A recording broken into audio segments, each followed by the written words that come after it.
គុំសាច់ថ្មីមកកាន់ channel ខ្ញុំបាទថ្ងៃនេះទាំងអស់គ្នាគឺថ្ងៃនេះគឺយើងមកវិភាគសាច់រឿងម្ចាស់ស្នេហ៍ប្រែបេដូភាគទី16ដែលជាភាគបន្ទាប់ទាំងអស់គ្នាហើយយើងក៏លេខទៅមើលភាគទី15ថ្ងៃនេះគឺចំណុចសង្ខេបដែលយើងអាចនឹងយកមកវិភាគបាននោះគឺនៅភាគទី15ដែលយើងបានមើលហើយរឿងម្ចាស់ស្នេហ៍ប្រែបេដូហ្នឹងគឺចំណុចទី1ពាក់ព័ន្ធជាមួយនឹងអាជីមានថាគឺសប្បាយចិត្តខ្លាំងមែនទែនអ្នកទាំងអស់គ្នាអ្នកទាំងអស់គ្នាប្រកាសជាបានមើលហើយគឺសប្បាយចិត្តខ្លាំងមែនទែនដែលរួមគំនិតជាមួយនឹងហ៊ីឆាយយើងហ្នឹងគឺបានជោគជ័យហើយដោយឲ្យលុយម្ដាយម៉ាលីហ្នឹងដូចជាចំនួន$10000ដើម្បីបដិញម៉ាលីចេញពីផ្ទះប្រូវិតរបស់យើងអាហ្នឹងចំណុចទី1ឯចំណុចទី2នោះអ្នកទាំងអស់គ្នាគឺតួអង្គឯកប្រុសរបស់យើងគឺ David ហ្នឹងគឺចាប់ដើមនឹកដល់ម៉ាលីហើយព្រោះអីគឺជាស្នេហាមួយដែលបាត់គ្នាអត់បានហើយគឺដល់ចំណុចហ្នឹងហើយណាហើយចំណុចទី2នោះគឺប្រូវិតមានថាប្រូវិតអាចនឹងដឹងសាច់រឿងខ្លះឬក៏កាន់តែគិតនៅ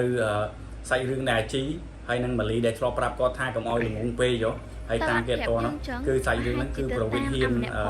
មានថាហ៊ានស្រែកដាក់អាជីអញ្ចឹងចំណុចមួយទៀតនោះភាគទី15ហ្នឹងគឺម្ដាយម៉ាលីមិននាំម៉ាលីទៅផ្ទះហេតុអីបានជាអត់នៅផ្ទះដោយសារតែគាត់នឹងជាពាក់បំណុលហ៊ីក្តាប់ច្រើនពេកទៅធ្វើឲ្យគាត់នឹងទៅជួលផ្ទះនៅកន្លែងផ្សេងហ្នឹងទៅហើយម៉ាលីក៏ទទួលបានឱកាស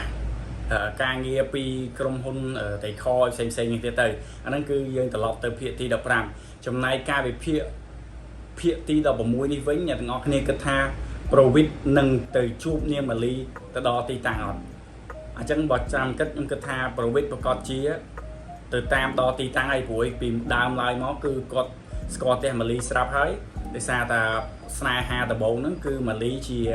អ្នកលក់ពោទេហើយបានជិះកង់បុកប្រូវិតកំពុងតែឈាមនោមហ្នឹងទៅអញ្ចឹង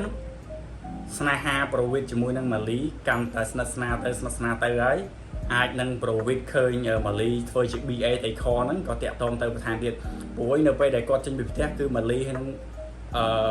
ប្រូវិតហ្នឹងគឺអត់បានតាក់ទងគ្នាទៅវិញទៅមកទេដោយសារតែការប្រចាំគ្នាទៅវិញទៅមកអញ្ចឹងណាអញ្ចឹងភាគទី16នេះប្រូវិតអាចទៅជួបម៉ាលីដល់ទីតាំងផ្ទះប៉ុន្តែរកម៉ាលីមិនឃើញទេប៉ុន្តែអាចនឹងដឹងតាម social media តាមការប្រម៉ូទរបស់ម៉ាលីធ្វើការកន្លែងថ្មីហ្នឹងហើយមួយទៀតមានន័យថាប្រូវិតគឺកាន់តែសង្កេតមើលអាជីឲ្យដៃជាគូនឹងរបស់គាត់ហើយគិតតាំងពីចំណុចផ្សេងរបស់អាជីអាចនឹងដឹងថាអាជីហ្នឹងគឺឲ្យលុយម៉ែម៉ាលី$10000ហ្នឹងដើម្បីយកម៉ាលីមកស្រុកវិញទៀតហើយអ្នកទាំងអស់គ្នាគិតយ៉ាងម៉េចដែរអាច comment នៅក្នុងវីដេអូហ្នឹងម្នាក់មួយទៅដើម្បីយើងចូលរួមវិភាគទាំងអស់គ្នាហើយកុំភ្លេចរងចាំទស្សនានៅយប់នេះផងដែរខ្ញុំគិតថាយប់នេះគឺកាន់តែពិសេសហើយនៅក្នុងសាច់រឿងហ្នឹងហើយអ្នកទាំងអស់គ្នាគឺមានតែប៉ុណ្្នឹងទេបើសិនជាចូលចិត្តវីដេអូនេះកុំភ្លេច subscribe ម្នាក់មួយផងហើយនឹងចូលរួម comment ម្នាក់មួយផងបាយបាយ